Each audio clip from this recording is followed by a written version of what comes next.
Welcome back to the Mountain Morning Show. I am here with Marysa Cardwell. She is a registered dietitian and a personal trainer, here to talk to us about the 1-2 punch, which is a great strategy on how we can eat balanced and stay healthy and well. Welcome to the show. Thank you for having me on. So tell me about this 1-2 punch. So this is a philosophy that we use. My partner, Claudia Wilson, wrote this book called The 1-2 Punch. And this has a lot of information. And what I try to do is use these overarching principles to come up with a really personalized plan for my clients that come in. So we do everything from seeing people in our office to doing grocery tours or cooking classes or coming to your home if that's what works for you, to come up with something that is really going to help you have success. I think I know what I'm supposed to eat and what is healthy and what isn't, but putting it into practice, especially in our day-to-day really busy lives, can be a huge challenge. So it's hard.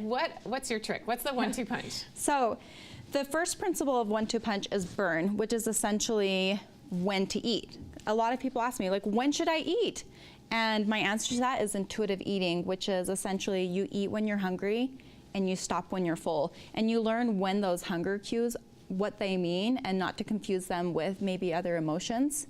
And that's a big piece. That's really hard for people to learn, and that's why I'm here as an eating coach, to help you to learn that.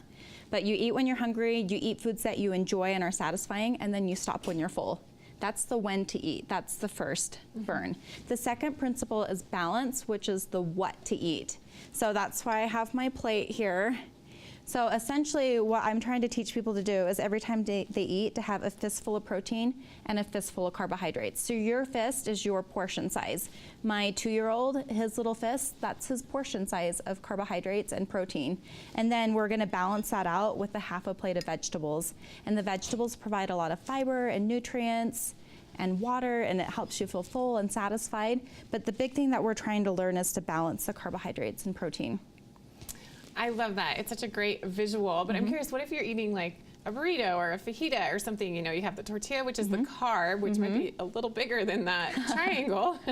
And then your protein and vegetables, like, I love when it's that visual, but it not always is. So yeah, how and can you some create foods are that? mixed, right? So I try to teach people, like, a piece of pizza, like you've got your crust, which is a carb, and your meat and cheese, which is a protein.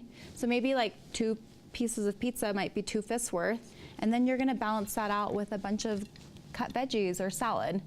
So when we're trying to do like soups or burritos or fajitas, you're kind of just eyeballing it, and it's not going to be perfect. And that third principle is the become, which is practicing. And it's not easy. It's not an easy thing. It's something that we're going to have to do every day for the rest of our lives, right? And so it's a learning process, and we practice and we get better, and we don't beat ourselves up when we're not perfect.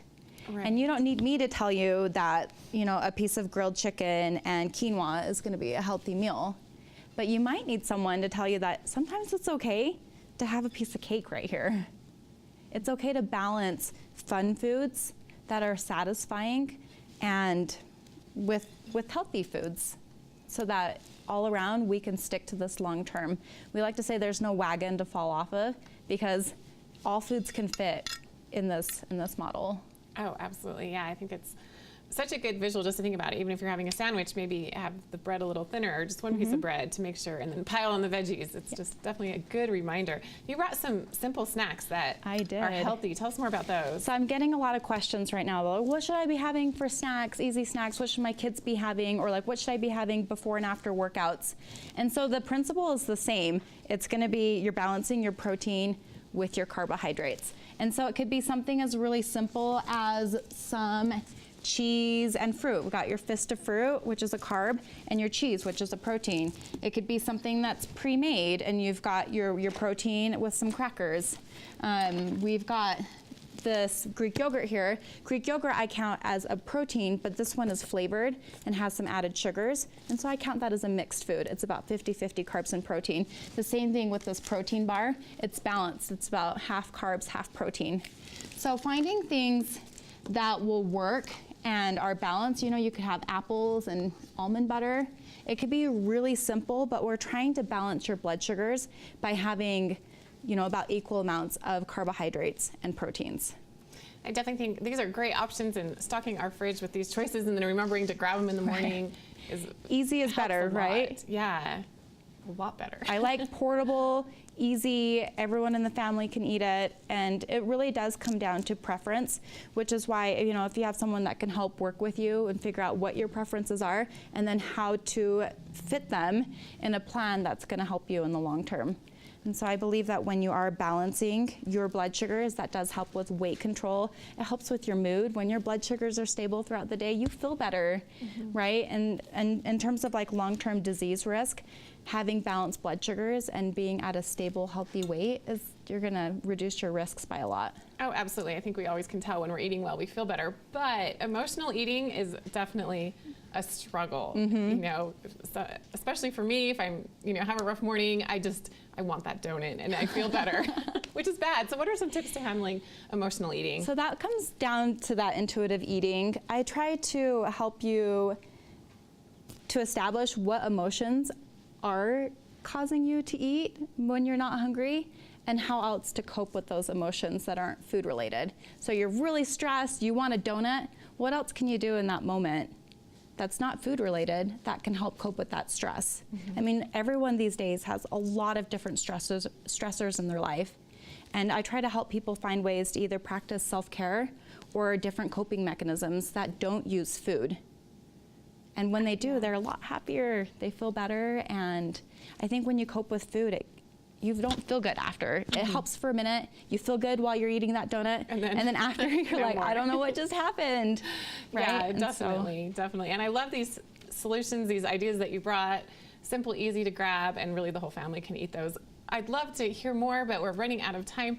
Where can we get more information about you, and what kind of services do you offer? So we work with everything from eating disorders and mental health to sports nutrition, vegetarian nutrition, weight management, weight loss. Like I said earlier, I do the grocery tours and cooking classes. You can see us at allofnutrition.com, and we're on all of social media, and our handle's All of Nutrition. All of Nutrition. I love it. And one more thing, what has made you so passionate about health? What made you decide to take this as a career path? It's just been something I've been interested in my whole life. I did my undergraduate degree in behavioral psychology, and working with eating disorders has always been a passion. But I find that working with eating disorders has translated well to working with everyone across the age range on, you know, working towards their goals. Absolutely. Well, thank you so much for sharing your passion with us. Thank you. We appreciate it. I'm feeling healthier. Good. All right, well, thanks so much to Marysa Cardwell for teaching us some great ideas, the 1-2 punch. Remember that as you plan your day, as you plan your food and your meals, and we're going to work on not emotionally eating because it's not going to help in the long run. So thank you, Marysa, for coming. We'll have to have you come back and teach us some more of your great tips and tricks to keep us healthy and well. All right, much more coming up. People's Health Clinic will be up right after this quick break.